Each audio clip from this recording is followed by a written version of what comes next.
Hey guys, welcome to METC 107, Mechanical Design and Documentation at Ivy Tech Community College. I'm Jamie Hamilton, or sometimes you see me listed as James. And in this video, we're going to talk about class procedure. We're going to do some introductions. We're going to talk about what you need to know to be successful this semester and how our class is going to be structured and how things are going to work. So I'm going to say right up front, make sure you watch this entire video because there's going to be a lot of important information that you're going to need to know about how things are going to operate this semester, just to make sure we keep things moving as smoothly as possible. So I'm recording this in August of 2020, so there's a chance you may be watching this in the future. But right now we're kind of still dealing with coronavirus, COVID-19, whatever you want to call it. And so we're going to be a little creative this semester in the way that we attack our course and the way we kind of meet and do all of our lectures and lab activities. So make sure you watch this entire video because we're going to talk about how all of that is going to be structured. So right up front though, what I will tell you is kind of the procedure of how this class is going to meet and be conducted, and then we'll get on to all of the details. But that's probably what you're wondering right up front. Is you may have seen this class listed as a hybrid class in your schedule where it might have a room name and a number and a time, and then it also might say www underneath there. So what we're going to do for this particular class is we're going to be doing this as kind of a hybrid class where it's going to sort of be your option where you want to do the coursework. Now, what I'm going to say goes for this class only.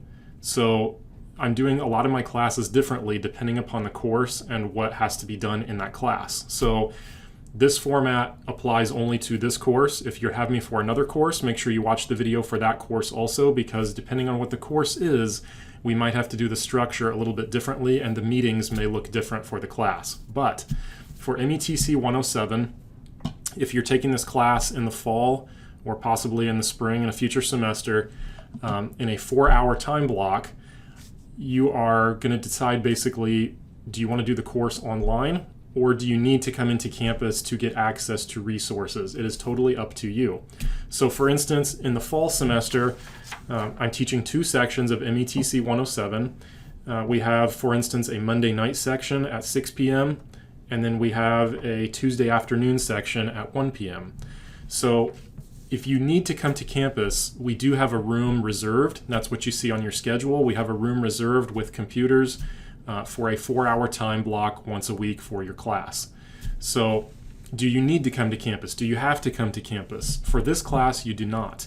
So if you would like to do your coursework online, I have everything in Ivy Learn, and we're going to look at that as we go through in this video, but I have everything in Ivy Learn for you to be successful.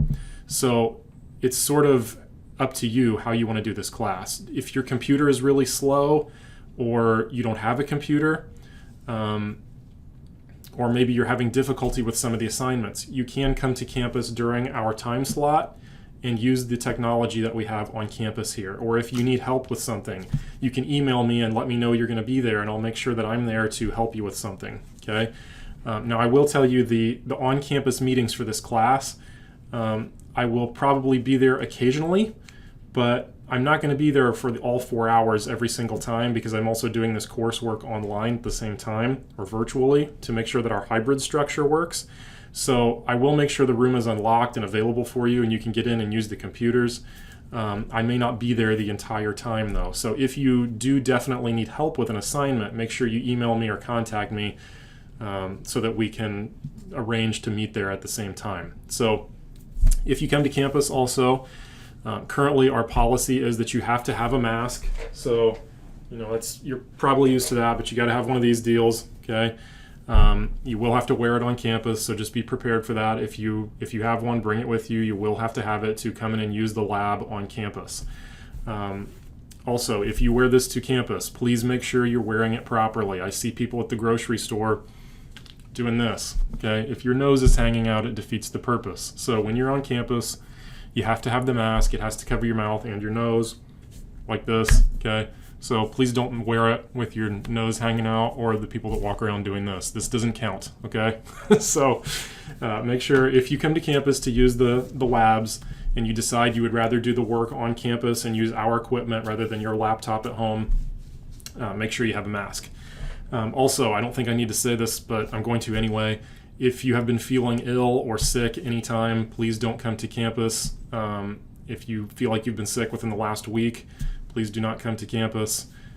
This class is set up so if you need to, you can do it at home, and it's going to hopefully give you ultimate flexibility. So let's kind of shift gears a little bit here and talk about what is this class, what are we going to do, how do you get the software? Because you're probably wondering, well, if this is a software class and we're going to do 3D modeling or mechanical drawing, I don't have that program on my computer. So we're going to look at how do you get the software if you're going to do your work at home. You can get the software for free. I'll show you how to do that. We're going to learn a little bit more about who I am, give you guys a chance to introduce yourselves, and just kind of run through how this semester is going to work. And I'll try to do this at a pretty good pace so we don't stall out too much and make this video too long. So I mentioned to you I'm Jamie Hamilton, or officially James. My office is in the technology building, which you can see I'm in right now. It's room T320. It's up on the 3rd floor of the technology building, kind of behind the elevator. The best way for you to reach me this semester is going to be email. My email is jhamilton83@ivtech.edu. I've got that linked in all over the place into our Ivy Learn page, but you can find that if you need it. This is my office phone number. If you'd like to call my office phone, obviously if I'm in here, I'll answer it. Or if I'm not here, it will go to voicemail, and it will email me a copy of your voicemail message to my email as an audio file. So if you want to leave me a voicemail, I will get it sent to my email also. But email's the best way. Office phone's a pretty good way too. Office hours, I have a schedule posted for you guys in Ivy Learn. So if you go into Ivy Learn, let me navigate over there. Here's our Ivy Learn page. If you go to the modules button, or you can also click on the Start Here button on the home page, I have my schedule for you guys right here. So it says Schedule Fall 2020, or if you're watching this in a future semester, it may say like Spring 2021. But whatever semester it is, I'll have my schedule posted in there for you guys, and you can get in there and open it up. And it basically shows you what day, what time, what am I doing, where am I at, am I on campus or not on campus. And so this is kind of what I've got going on. So if you need to try and track me down in person, that's a way you can maybe figure out where I might be at what time on what day. So the room numbers are listed in here. But I really would prefer an email this semester because of coronavirus and how we're trying to keep groups to a limited number, and contact tracing and all that kind of stuff. So if you do need to find me, office hours are probably the best. If you're planning on coming to one of my other classes, please email me first, okay? But I will try and get your questions answered, and that'll tell you where I'm at, what time, what day, am I on campus, all that good stuff, okay? So, oops, I've just opened an accidental program here on my computer. I'm gonna have to close that. Okay, so that's kind of my schedule for the semester. A little bit about my previous experience. So I've been at Ivy Tech for a number of years now, teaching in the design technology program originally, which is 3D modeling, CAD modeling, computer-aided drafting and design. And now I am solely part of the mechanical engineering technology program, or METC. So that's where I spend most of my time, but I am full-time faculty at Ivy Tech. There's my program coming up that I accidentally opened. Okay. So my previous education and work experience, so I am an MET. I have a bachelor's degree in MET from IUPUI that I finished a number of years ago. I'm getting old now. I also have a bachelor's degree in industrial technology, which deals with manufacturing, and I also have a master's of science that I finished at IUPUI in 2014. So I am traditionally what I would consider myself as an MET. That's what I originally went to school for, so we hopefully have that in common.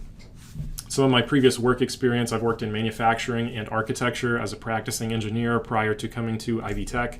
So I'll show you, at these 3 different companies that I worked at, some of the different types of jobs that I did, or kind of what I dealt with. I also have done a couple of externships, one at a company called VDS Racing Engines. They rebuild vintage Formula One and IndyCar engines kind of on the west side of Indianapolis.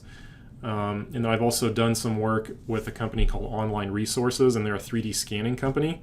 So they do digitizing and 3D scanning of actual objects for preservation, for like geometric dimensioning and tolerancing, for actual manufacturing processes to measure components. So they use very expensive scanning equipment to measure and digitize 3D parts. I also hold a number of CAD certifications. So I would consider computer-aided drafting and design to be kind of my area of specialty in engineering, but I do have a number of software certifications that I'm not going to list off, but you can get professional certifications in CAD software if you're ever interested in that. So here's some things that I worked on in my professional career prior to coming to Ivy Tech. So one company that I worked for was called Merchandising Equipment Group, and basically what we did there is we manufactured shelves. We made them from raw material, which was kind of cool. So we brought in raw material on a truck and we sent out finished shelving. And the shelving that we did was what a lot of times they call like backroom shelving or display shelving. So it's the kind of stuff you see like at a grocery store that has the adjustable shelves. It's usually like powder coated gray or white. And then we did backroom shelving also that wasn't as pretty, but it was a lot stronger. And so we manufactured all this shelving from raw material. It was really cool to see how all that process worked, from bringing in flat coil steel on a truck, running it through a die or a stamping process, powder coating it, painting it, packaging it up, shipping it out. And so I worked in the engineering department at Merchandising Equipment Group, making shelving, which was a really neat, there's something new every day in a manufacturing environment, things you don't think about, but it was a really cool environment to work in, and I learned a lot working there. When I finished my bachelor's degree, I transitioned and got into architecture, and I was a mechanical designer for an architectural firm called Lorenz Williams. They're in Dayton, Ohio. And basically, as a mechanical designer for architecture, what you're designing is heating and air conditioning typically. You're a little bit involved in like fire protection sometimes, plumbing systems a little bit, but kind of the main thing you're involved with is heating and air conditioning. And so I would design all the ductwork, the diffusers in the ceiling that actually let the air out into the rooms, all the return ductwork, all the big mechanical equipment that runs all this stuff, like big air conditioning units and air handling units and chillers and boilers, pumps, fans. So where do you locate all that stuff in the building? How do you meet the building codes? And design this so that it can effectively heat and cool a building. So the other thing that I did in architecture was I did something called energy estimation, which basically meant I would work alongside the architect and take the buildings and program them into a computer software that would basically take the building and run it through a year of operation digitally and try and estimate how much it was going to cost the building owner to run the building. So things like air conditioning, heating, lighting loads, just miscellaneous equipment that gets plugged into outlets inside the building. You try and estimate all that stuff and figure out what's the most efficient way to build the building to save the owner money on operating costs.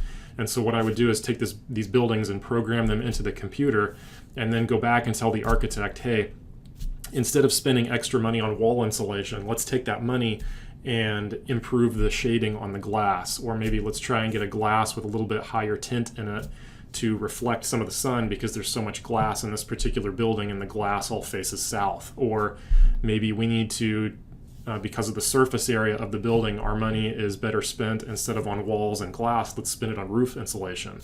So I worked alongside the architect trying to figure out what's the most efficient, energy efficient way to build this building. So we did a number of projects. This is a recreation complex in Dayton, Ohio. If you've ever been past the Alexander Hotel in Indianapolis, I helped with that project doing energy estimation and some mechanical design. This is one that I did mechanical design on. This is a dorm at University of Indianapolis, U of I. This is called Roberts Hall. This was kind of a neat project to work on, so I did some work on that one also. If you've been to the Bike Hub, that's part of City Market downtown, I did the mechanical work for the renovation on this building. So all my green duct work and my white diffusers up here and grills. So if you look at all the duct work in there, that's all stuff that I designed and tried to figure out where it was going to go and how we tie it into the existing equipment that's there. So that's kind of what I was involved with professionally before coming to Ivy Tech, both in manufacturing and architecture. So as a mechanical engineer, you get a lot of wide variety in what you might end up doing, but that's kind of the two areas that I specialized in before I came to work as an educator. So a little bit about my family. I have 2 children, and we have a dog, kind of a dog and a half, I guess, depending on how you look at it. But my wife, Jill, and I have been married since 2007. We have 2 kids. We have a daughter, Aubrey, and a son, Miles. And then we have our Basset Hound, Oliver, who has been our dog since 2007, so he's getting pretty old. but seems to be in pretty good health still. And then we have a wiener dog that lives with its grandparents right now because it's kind of unpredictable and not great with kids, but we have a wiener dog that is ours but kind of on loan right now, and when our kids get a little bit older, the wiener dog may come back. But if you're a dog person, I've got a couple dogs also, and I like dogs a lot. So some of my hobbies and interests, I'm a big into 3D printing, so I've got my 3D printer over here that you actually can't see, but I'm always 3D printing something in my office. I've helped build the 3D printing lab on campus at Ivy Tech. If you've been past that, downstairs, and we're going to kind of be building a 3D printing lab in the back of our engineering room also, a small one. So I'm big into 3D printing. My main hobby is cars. I'm obsessed with cars. I'll show you some pictures of some of the previous cars I've owned. I'm working on putting one together in my garage right now. I like to bike for exercise. I have an old road bike that I love to ride just kind of to get out. I'm a big Pacers fan, basketball fan, sports fan in general, but mostly basketball. I'm a YouTube addict. I have a number of YouTube shows that I'm addicted to, mostly kind of car and science and technology related nerd stuff. And then I'm into video games also, so I like to play my old vintage Super Nintendo games. So I've got all my old nerdy vintage video game setups at home, from my old 8-bit Nintendo, the original one, to my Nintendo 64 or Super Nintendo, and then I have a PS4 also that I play some of the more modern stuff on, but I like the old games the best still. So if you're into vintage video games, I'm also into like outdoor stuff like camping, hiking. I like to do a lot of gardening. Got some good tomatoes going this summer. Tree hunting, which is kind of a weird hobby. I like to plant trees from seed. So I like to try and hunt down like seeds at state parks from trees and grow them from seed and then plant them places, which is kind of a bizarre hobby. So here are some of my previous car projects. So this is an old Mazda RX-7. This was the one that kind of got me addicted to cars. If you know anything about cars, these are the ones that have the weird rotary engines that have no pistons or valves or cams, or they're kind of weird because of that. So I bought this car because I always wanted one, and found a ratty old one and kind of worked on it and put it back together and took it apart. And this is the same car a couple years later. It's not as good as it looks in the picture, but I learned a lot by messing around with it and just trying stuff. I had this car a couple years later. This is an Acura Integra. These were kind of unique because of the engine in them. So they were kind of interesting because of that. I sold that and bought another RX-7 a couple years later. So you can see I've had more of these than anything else. This one was pretty good, but I took the engine and transmission out of it and cleaned it all up and put everything back, and that's what it looked like when I got done with it. The interior was really ratty, so I took it all apart and redid it all. And here's what the inside looked like when I got done. I owned this car for a while. This was a Nissan 300ZX, which was a really cool car, but really expensive to maintain and really hard to work on. There's just no room to work on anything. When you opened up the hood, it was just like a solid wall of stuff. And these cars are pretty notorious for being difficult to work on because of that. So I liked the car a lot, but it was kind of a pain to maintain it. I had a Volkswagen Beetle for a while, which they're kind of death traps, but they're like the complete opposite. They're super easy to work on. The parts are like dirt cheap. They're not very safe, but you can get the engine out of one in like an hour. They're really easy to work on. So I had another Mazda RX-7 for a while. This one I had for a long time, like 5 or 6 years. I had a Miata for a while, but I didn't really fit in it and wasn't a huge fan of it. But they're good cars, but I don't fit in them. So I had one of these for a while. Mine was a 97, I think. And then this is the car that I'm kind of obsessed with right now. This is my old Toyota MR2. Mine's an 85. It's in really good condition, but I actually, over the summer, took the engine and transmission out of it and put a new clutch in it and went through the whole engine to change all the gaskets and all that stuff. So this is my never-ending car hobby, but right now this is the one that I'm working on, is my old MR2. Now I mentioned I'm into trees also, so I like to plant trees and like hunt for big trees, and just kind of into camping and hiking, and I like to find large trees that are significant and photograph them before they die. So it's kind of a weird, neat hobby of mine, but these are some of the large, like abnormally large trees that I found in different locations. Okay, so now it's time for you guys to tell me a little bit about you and also some of the other people in your class. Now, normally we would do this face-to-face, but since we're doing this class in kind of our hybrid choose-your-own format style, where you can either do it online or on campus in person, regardless of where you do this class, you're probably going to be working individually most of the time, because even if you come to campus, you're still going to be going through the same sets of videos that people are doing at home. So if you come to campus, I'm not going to re-lecture everything. You'll just be doing the coursework online on campus, if that makes sense. So you can use our technology, but all the videos and material is all going to be the same as if you were doing it at home. So what we're going to do to allow you guys to introduce each other, or really introduce yourself to each other, is if you go to the home button in Ivy Learn, you're going to click on the start or get started here button at the top. That's going to take you into our start here module, and down at the bottom I made a little introduction button that you guys can go to. And you'll actually get some points for doing this. This is just a 10-point assignment, but if you click on this, it's got a list of topics that you can go in here and answer, okay? Now you don't have to answer all of them, but this is just kind of some ideas of things to get you started. So things you want to tell us, or things that might be interesting. If you want to, you can throw a couple photos in there, as long as they're, school appropriate. So if you want to, put some photos of your hobbies, or like I put my cars in there for whatever you want to add there and share with us. But just some ideas to get you thinking here. So things you can share with us.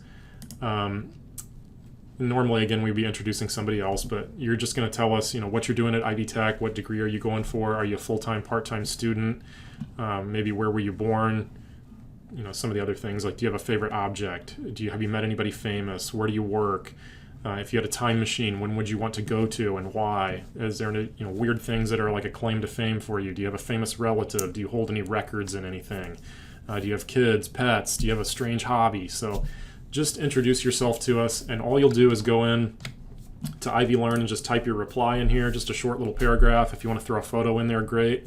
I think it helps if we can put a name with a face sometimes, and that way you guys can kind of get to know each other a little bit this semester, even though we're doing this virtually, okay? So let's talk now, kind of wrapping up this video, let's talk specifically about METC 107 and some of the ins and outs of how this class is going to work in our hybrid format, and what you need to know about assignments and lectures and lab activities and turning in work and taking tests and all that kind of stuff. So again, this is METC 107, Mechanical Design and Documentation. This is a 3-credit-hour class at Ivy Tech. It's technically intended to be 2 lecture hours and 2 lab hours. So I've kind of structured our work each week where it's going to take you about half the time to learn the new material. The other half of the time is going to be spent where you're going to complete assignments now that you know what you need to know.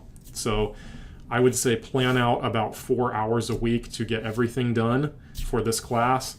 If you're really fast, you can probably get it done maybe in 2.5 or 3, depending on how good you are at CAD software and how much previous knowledge you have. But I've set up this whole class where you should be able to get everything done in that 4-hour chunk of time each week, okay? So that's kind of what you would expect as far as how much time to devote. So prereqs for this class, there are none, meaning that anybody that's new at Ivy Tech can come take this class in their first semester. And in this class, we're going to be talking about mechanical drawings or technical documents for mechanical designs, meaning that if you have an idea as an engineer and you want to tangibly express it to somebody else, how are you going to do that? And most engineers do that through CAD software, meaning we 3D model it, and we either provide that 3D model to somebody, or we take that 3D model and make technical drawings of it that we can print out and share. So really, this class is learning the language of engineers, learning the language of how engineers communicate with drawings and 3D models, and how do we correctly speak and translate that language from person to person. So this is where you learn that language of engineering of a picture's worth 1,000 words, okay? That's really what we're going to be doing this semester. So things that you need.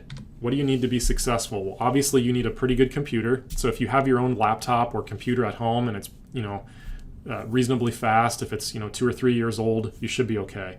The software we use is kind of intensive on a computer, but you don't need a supercomputer to run it. Now, if you're using like an old, like a notebook, like an old, like a Chromebook or something like that, that's probably not going to get it done. But if you have a basic laptop or a computer that's, less than 3 years old, you should be fine. So you're going to need access to a computer. If you don't have a good computer, remember you can come to campus to use our equipment here. The lab will be open on our time slot. but you do need to come during our 4-hour time slot. If you come at a different time, I can't guarantee you that you're going to have access to a computer, and in fact, the room will probably be locked. So, whatever your schedule is, make sure you come to that correct time slot at that time if you need to work on campus. So other things, I would recommend a flash drive. So if you're using a computer on campus, you want a flash drive so you can take your files with you. Don't save them on the computer in the lab. So some kind of file storage that you can rely on where you can save your files from each project. You're going to want just typical class supplies like pencils, paper, pens, note-taking material, stuff like that. The other thing you're going to want is some headphones or earbuds. If you're working in the lab, or maybe you're at a library somewhere because you want to use their internet connection, wherever you're at, I would recommend some headphones. Unless you're at home, just kind of doing it in your own living room. No need there, obviously. But if you're on campus or in a public space, I would recommend some headphones. And then, of course, you're going to need your mask if you're coming to campus. So I didn't add that to our list here, but consider that a supply. You can't come to campus without your mask, so you need that. Sorry, there we go. Okay, so class expectations. This is going to look a little bit different too since we're doing this virtually, but in general, attend class every week. So, and when I say attend, I'm meaning devote time to the course each week. Devote time to that 4-hour chunk of time that you need to do to complete the work. So I need to see effort from you each week. Make sure you're logging in, make sure you're doing the work, completing the assignments on time. So you're participating, right? And again, this is looking a lot different because of our virtual environment. So, the helping each other out, learning each other's names, respecting each other's viewpoints, that kind of stuff is going to be pretty minimal this semester because you're all going to be split up in your own locations, probably working. If you need help, please email me or see me during office hours so we can arrange a time to meet during our time slot. So, if you're having trouble with an assignment, you can email me and we can set up a time to meet. What else do we need to talk about here? I do want to show you guys our seating chart for the lab. That's what I've been trying to remember. If you do come into campus and you decide you want to work in campus, let me pause real quick here and dig this up. Sorry, I thought I had it on my desktop. Okay, sorry, I had to dig that out of my downloads folder. So this is basically our seating chart for our different engineering labs. Now you guys are scheduled, regardless of which section you're in, you're scheduled for room 222 if you need to come to campus. So that would be this guy here. Now you can see we've tried to kind of keep everybody 6 feet apart. So we're going to try and mask off or put signage on the lab stations. But we're going to basically do an every other seating configuration and try and keep the front row mostly empty so you're not face to face with an instructor if they're sitting up there. So I'm going to post this in our Ivy Learn page and the Get Started button also, just so you kind of know the seating arrangement if you do come to campus. But we're going to try and mark off those workstations anyway. But if you come to campus, don't sit right next to somebody. Try and spread out so we have that social distancing between people. But our computer lab basically is an every other seating arrangement. Just try to alternate seats, okay? I anticipate most of you guys probably will want to do this stuff at home though. So again, just if you need the campus, the computers are available, but I anticipate most of you guys will probably be doing this work from home as most of my summer students did. So anyway, back to our presentation here. Boy, most of this is really for in-person. I don't think there's really too much we need to talk about here. Let's talk about our class page. That's probably what we need to spend most of our time on here. So let's look at Ivy Learn because that's really where most of the magic's going to be happening this semester. So if we jump over to our Ivy Learn page, you guys have seen me click in and out of here a couple times already. So here's our class page. Now I've got pretty much everything ready to go this semester. And what we're going to be doing is working through the modules button. So I have a module set up for you guys for each individual week. And you can see there's a total of 16 weeks in the semester with a fall break week between 8 and 9. So we'll go 8 weeks, fall break for a week, and then 8 more weeks. But we have a total of 16 weeks, and each week is a session or a module, however you want to think about it. So I have buttons at the front here where you can click on these and it will take you to the appropriate screen. Right now, if you click on a lot of these, it's going to tell you that it's not active yet. So I have these scheduled to turn on at the correct time for your class. So for instance, if you're taking this class on Monday evenings, your modules will activate each Monday at 6 p.m. and your work for the following week will be due at 6 p.m. The following day, or the following week, sorry. So in other words, if you're a Monday person, the modules will activate Monday at 6 p.m. Your homework will be due the following Monday at 6 p.m. You've got a week to do all the homework assignments, but you're going to be going basically 6 p.m. to 6 p.m. on Monday nights. If you're a Tuesday person, maybe you're going to be doing this at 1 p.m. So if you're a Tuesday person, your class will activate Tuesdays at 1, and you'll be going 1 o'clock to 1 o'clock on Tuesdays with a week in between. So your stuff would turn on Tuesday at 1, and your assignments would be due the following week on Tuesday at 1 o'clock, 7 days later. Okay, but I put these buttons here just kind of to help you. So if you're in week 8, for instance, you click on that. If you're in week 3, you click on that, and it'll take you right to it. I do have the syllabus. If you want to click on the syllabus, it shows you kind of the formal version of what we're going through right now. The software download we'll come back to in just a second. I want to show you how to get that software, but I want to talk about our class first. So if you go through these modules, basically what you're going to see is everything is set up here already.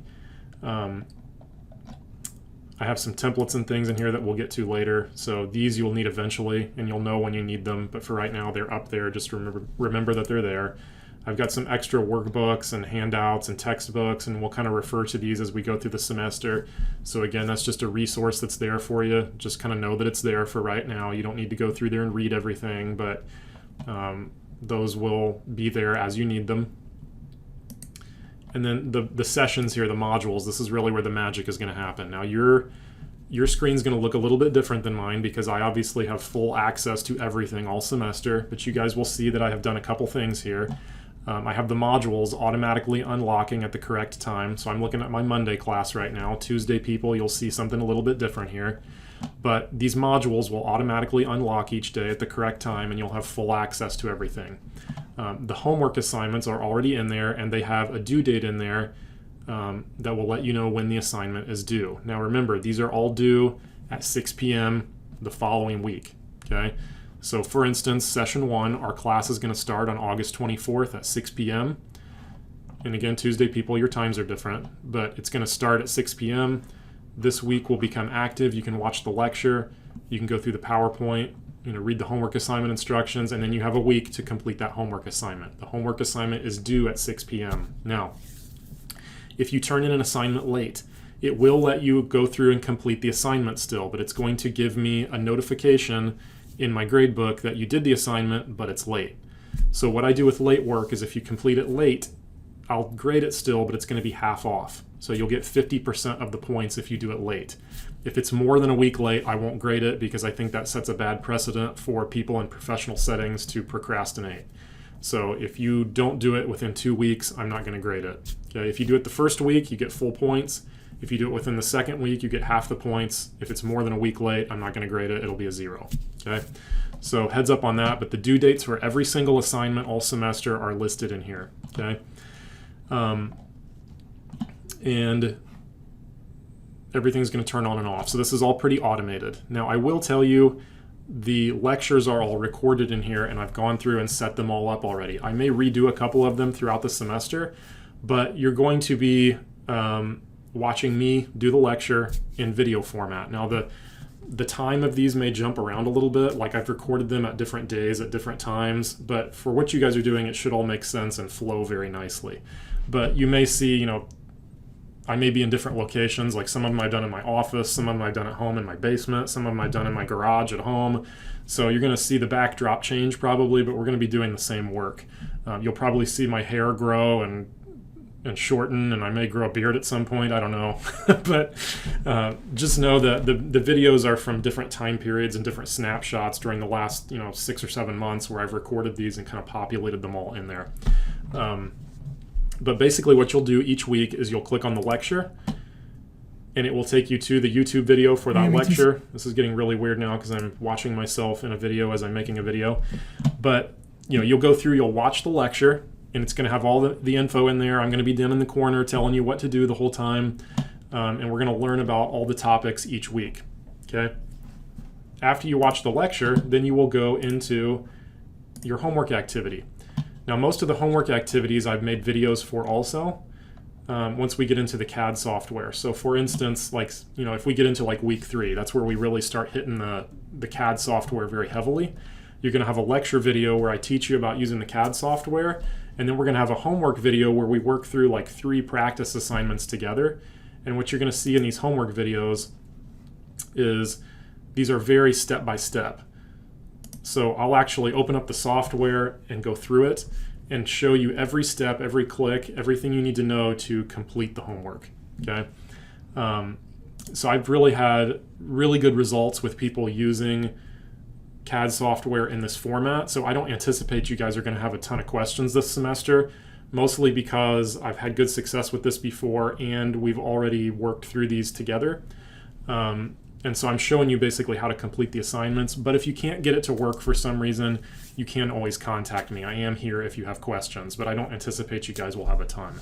So this class is mostly putting in the time, learning the material as we go through the lecture videos together. I'll coach you through every step each week, and then making sure you put in the time to complete the homework assignments and complete the homework activities along with me. Now, a lot of people in the past have found it very helpful if they have dual monitors.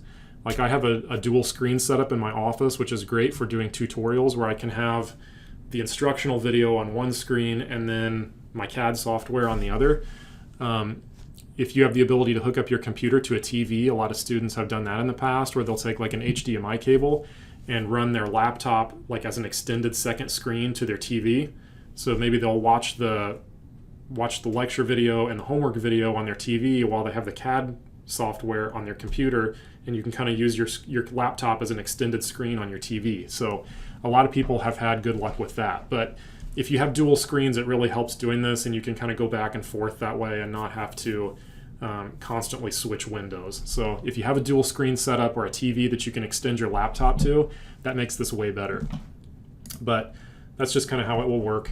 And so what you're going to see is kind of as you get warmed up here each week, basically the procedure is you have a week, get in there and watch the lecture and do the homework video or do the homework activities and make sure you get them submitted before the following week, okay? And other than that, it's pretty procedural how you're going to go through, and I'm really actually, this 107 class is, in my opinion, one of the best ones. I'm really proud of what I have in here for you guys. I think it's really good, and I think it's going to be fun for you if you like doing CAD work. And you're going to learn a lot. So this really is one of my best sorted, I think, most organized, most useful classes for you guys in a virtual environment. So I think you're going to get a lot out of this still. Probably really even more than you might in a face-to-face because you can go through it at your own pace. So everything will be in there each week for you all the way down till the end. Okay, so you guys are going to go through and kind of self-pace this. Now, if you need additional help, here are some things that I just want to kind of throw out there, and then we'll look at downloading software, and that probably will wrap up this video. If you need additional help, there is a thing that Ivy Tech has purchased called LinkedIn Learning, and if you click on this, it'll take you to the website for LinkedIn Learning, and this is basically just another video tutorial website where they have all kinds of stuff. So you can look up, pretty much anything in here. Like if I want to know about Microsoft Excel, I can put that in and it will pull up all kinds of classes about Microsoft Excel, theoretically. There we go. So, it's basically just like a giant online courseware platform where you can type in whatever you want and see if there's a video about that. So for what we're doing, if I look up Autodesk Inventor, there's a lot of really good videos in here for Autodesk Inventor. Now, these are not required. They're just extra if you want some more practice or you need some more help. But I'm not going to force you guys to go through these. I just want you to know they're there because they're a great resource. That's a really good way to learn from another voice other than mine. So if you go through everything and it's what we've done in 107, you understand it, you're good, but you just want to do more. A lot of times people just want to push themselves and you want to learn more than what I showed you. You can go in here and LinkedIn Learning and do that. Okay, that's one place you can go and really learn a lot. There's even things like, you can go down through even and they have like test prep courses for the certified professional exam if you want to see, hey, am I ready to take a professional certification yet? There's all kinds of stuff in here. So this is just a bonus that Ivy Tech has paid for. You guys can use this for all kinds of stuff. There's other stuff in here too, like if you look up other CAD softwares, they're in here as well, like SolidWorks or AutoCAD's in here, all kinds of other ones, okay? So that's in there also. Now, let's talk about Autodesk Inventor. How do I get this Autodesk software if I want to do my work at home, but I don't have the software yet, but I've got a good computer, I just need to install it? Here's what you do. You go to the Home tab, and you're going to go to the Autodesk Student Download page. So you're going to click on the free Autodesk Inventor software download button. I put that right in our home page. It's going to bring you to here. So a couple notes about this. Autodesk wants to verify that you are in fact a student and that you're not just some random person from the public trying to get free access to software. So this CAD software normally is very expensive. We're talking like several $100s a month just to use the software, but students get it completely for free, which is a really cool thing that Autodesk does. Now, you have to use your EDU email address when you sign up, which means you have to use your Ivy Tech email address. If you use your Gmail address or Yahoo or, God forbid, AOL, whatever, whatever email address you're using, it can't be a .com. It has to be your EDU Ivy Tech email address. They want to know you're associated with an educational institution. So when you sign up and create your account in here, use your Ivy Tech email. So I'm going to go ahead and sign in here. You can see I've used my jhamilton83 at ivytech.edu.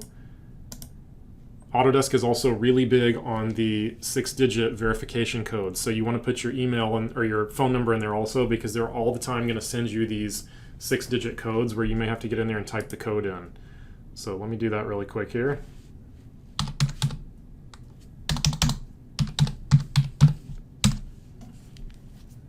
Okay, so I'm verified. Okay, so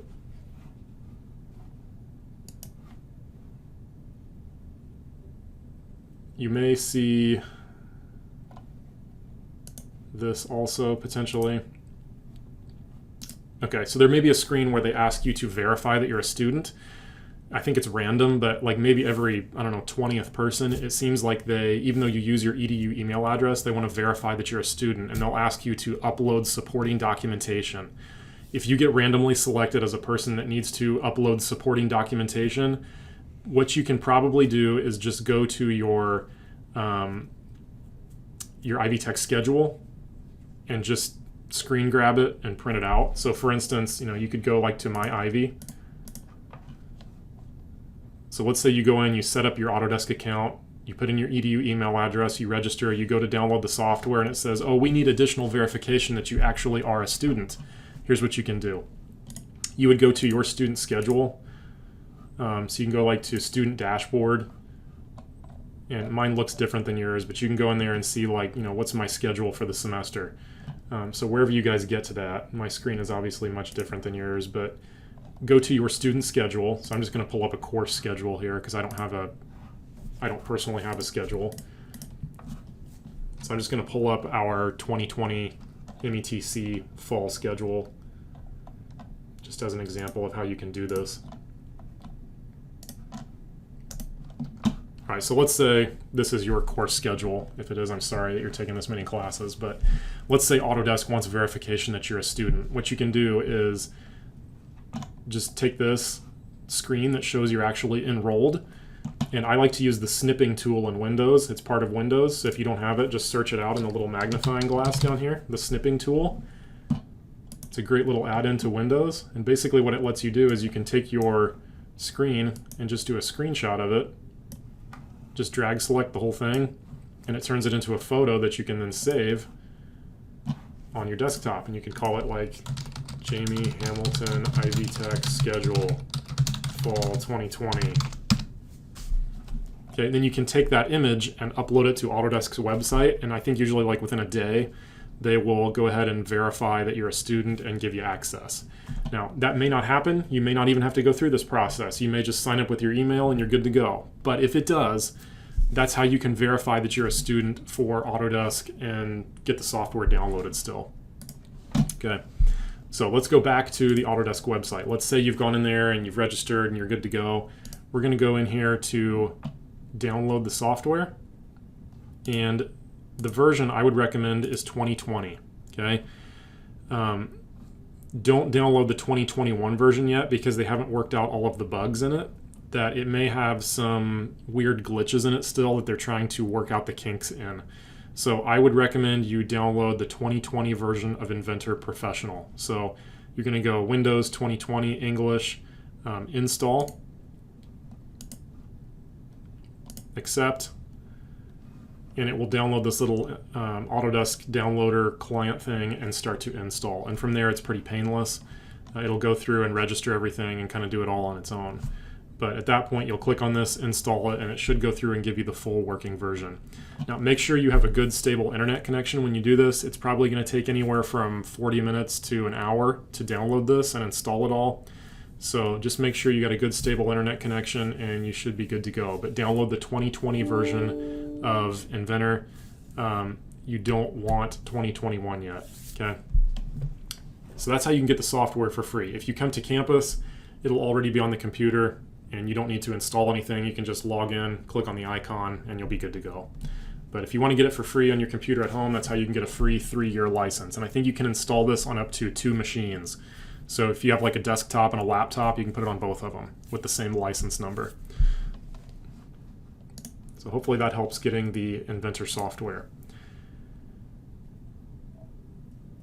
Our grading scale this semester, I'm going to use the regular 90, 80, 70, 60. So to get credit towards graduation, you have to get a D or above, hopefully above.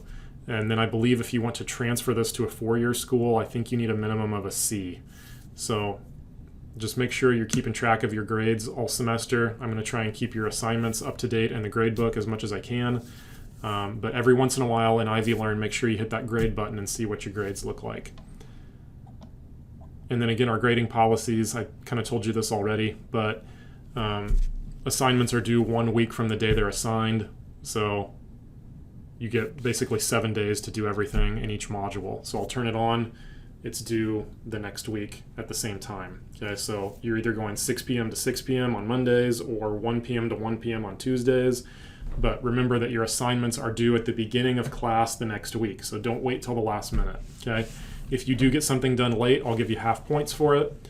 If you miss an exam, you have 1 week to arrange a makeup for it, and you'll need to email me about that. After a week, I won't give you any credit for it, and you'll have to take a 0 on the exam, so please don't do that. Cheating on a test or assignment or sharing files with somebody else will get you a 0 and or dismissed from the course. So I've had people in the past that try and share CAD files with each other. I would highly advise you against doing that because it goes against college policy. It's cheating or plagiarism, and it's also nearly impossible to strip your name or your identity out of a CAD file. So if you take it and share it with somebody else, what you don't realize when you do that is that your name and your computer information is embedded all over that file. And if somebody else takes it and saves it and turns it in, it's really easy to figure out that 2 people have been associated with this file. So please don't cheat. I don't think you guys will, but I've had that issue in the past. So if I say that now, maybe it persuades people to not try that if they get, frustrated or stressed out and they feel like they're up against a wall. So don't turn in somebody else's files ever, okay? And then again, all your grades and comments, I'm going to put those right in the gradebook in Ivy Learn. So when I grade your assignment, I'll put, if there's anything you need to know, I'll type those comments in there and you'll see your grade automatically pop up, and it will also keep track of your semester grade at the end of the gradebook. Okay? So that's all I have for you guys in this video. You can go ahead and look at the Module 1 lecture video now and homework assignment when that becomes active on the first week of the semester. So you may have a couple days yet till that turns on, but if Module 1 is open, please go ahead and start that. And if you have any questions, as always, you can contact me. So either jhamilton83@ivtech.edu or 317-917-5916. Good luck. And I put a little quote in here from Albert Einstein: "The value of a college education is not the learning of many facts, but the training of the mind to think." So remember, your job in college is not to memorize a bunch of information. Your job is to learn how to learn. I wish more people had emphasized that when I was in college, that I thought I was going to learn everything I needed to know for my career, but you won't. You're trying to learn how to process information and synthesize information and sort it out and teach yourself to an extent. So if somebody throws a bunch of information at you, how do you train your mind to organize it and think and logically solve problems? So good luck. I hope that gives you kind of a quick, brief introduction to what METC 107 is all about, how it's going to function, how it's organized, and now you can start actually working through the material. So good luck, and I hope to see you either in person someday or in the lab, or at least hear from you via an email. So good luck, and I'll talk to you guys later.